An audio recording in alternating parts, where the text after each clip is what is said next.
My name is Tashi Yauri, and I am from Trujillo, Peru. It was after another breakup with another cis hetero man. I personally think that it was a big rebound, but I think I took it a lot more seriously than a rebound and a lot more to heart because I decided to rebound with someone who was my friend. I went into this situationship because I don't even know if it was really a relationship besides to me. Really kind of thinking like, oh, I'm just gonna have fun with this. Even though there were a lot of red flags that were like, no. I would voice where I was at and say, hey, I'm starting to have feelings. Maybe we should cut this off if it's not that kind of relationship, right? I felt like this person kept leading me on. And so then we would stop talking and then they would come back into my life with like lots of nice words. I remember that we had been talking and I realized that we had been hanging out again a lot. And I was like, hey, like, I think it's time to name that, like, this is where we're at. He was asking me to go somewhere and, like, stay overnight. Like, to me, those were girlfriend things. And I was like, we need to talk about what this is as we move forward. I said, you know, where is this going for you? Because this is how it's feeling. This is how I'm feeling. I continue to look for a relationship. And he said, honestly, I'm still in the same place.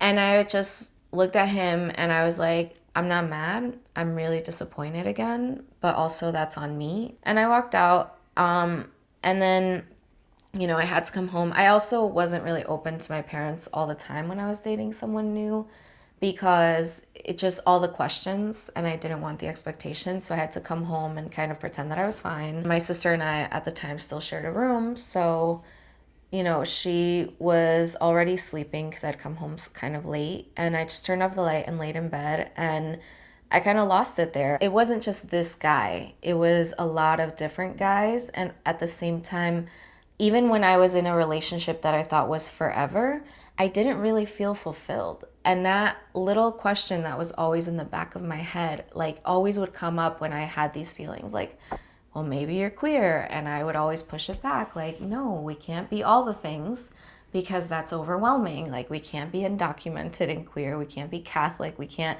like, I understood that I would have to let go of so much of what felt safe. And I think for me, being undocumented, nothing ever felt safe.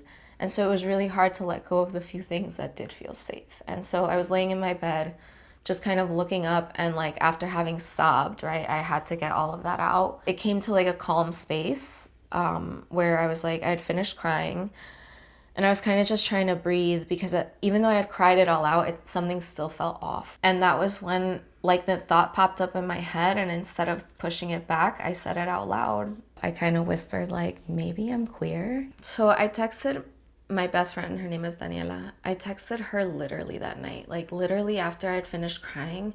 At this point, it was probably like 1 in the morning, 2 in the morning, being like, hey, do you think I'm cute enough to date like women? The next day was when she responded, like the next morning when she was like, Tashi, don't ask me stupid questions. You're cute enough and you can date whoever you want. Like you can do that. And so getting that validation from her, felt like, okay, I can move forward. Like, I can do this. At the time, I was already on Tinder and Bumble and God knows what else. But I was on dating apps and I was like, well, it's as easy as just switching my preferences, technically. And so I didn't go like on a bunch of million dates, but I went on a few. And I think a lot of times I got struck with, you know, a lot of concern about my undocumentation. Like some people were like, I don't know if I want to move into that. So a couple of years ago, I swiped right on someone who I thought was way out of my league.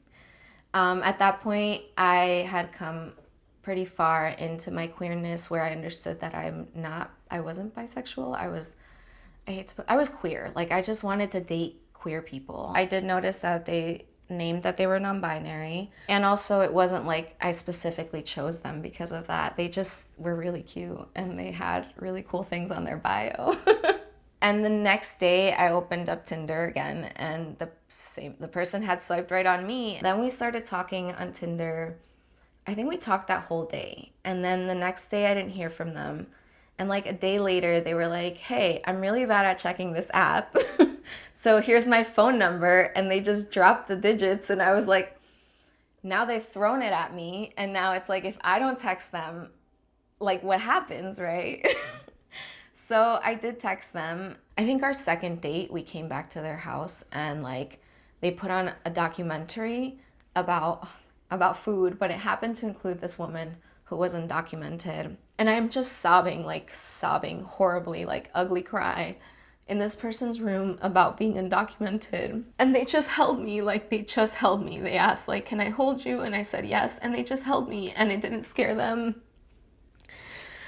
And they didn't try and save me. They just were there in that moment. And I started to realize that that was the thing with this person, like constantly. Like they took all of me. They didn't allow me to apologize for parts of me that I was so used to apologizing for. I never felt like anything scared them off about who I was. And I always felt like people were always scared of me. And this was the first person who just took me fully, wholly as I am. And at the end of the day, I think that's queerness, but it's not. It's about finding that person for yourself. And that's what I realized when I found this person, was like, this is a person who accepts me as I am. So now, fast forward 2 years after, a little over 2 years, 2.5 maybe, after that Tinder swipe, I am living with my current partner. We are engaged. We are slowly but surely planning a wedding. We just are trying to find what makes us happy while also having to navigate the outside world and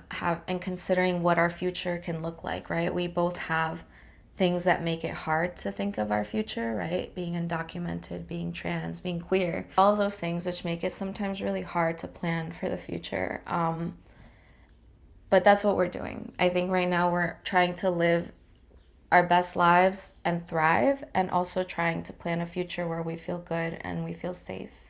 I think often like the trope is, someone is straight and then they realize they're queer and then they come out. And that's like the story. And it's so much, everyone's story of figuring out that they're queer is different. It's not at the end of the day about the outside world. It's about like you, right? It's about how you feel. And it's always worth it if it's going to make you feel more you.